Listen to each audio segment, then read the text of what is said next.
Ngayon ko palang naluto ang recipe na to sa sitaw. Simple lang yung mga ingredients pero masarap. Tara, magluto tayo ng ginisang sitaw na may itlog. Gumamit lang ako ng sitaw dito. Pwede ka rin gumamit ng green beans. Hiwain lang natin ng maliliit bago natin hugasan. Pagkatapos, basag lang tayo ng 4 na itlog.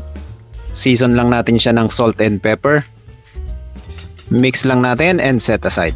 Gumamit din ako ng 1 pirasong kamatis. Hiwain lang natin ng maninipis yan. Magpainit lang tayo ng kawali at lagyan lang natin ng konting mantika. Lulutuin lang natin ang itlog. Scrambled lang natin yan hanggang sa medyo maluto at iset aside. Pagkatapos maglagay lang tayo ng konting mantika. Igigisa lang natin ang sitaw. Gisa-gisahin lang natin yan hanggang sa magkaroon ng tosta. Saka natin ilalagay ang sibuyas, bawang, asin at paminta.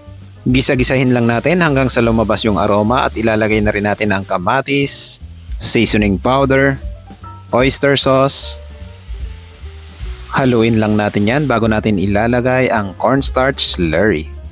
Mix lang natin konti at ilalagay na natin ang scrambled eggs.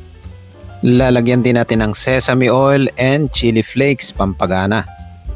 Konting halo lang at okay na to. Tignan mo naman kung gaano lang kasimple yung recipe at madaling lutuin. Kaya ano pang hinihintay mo? Lutuin mo na tong masarap na recipe na to. Yun lang, maraming salamat. See you in my next cooking trip ko.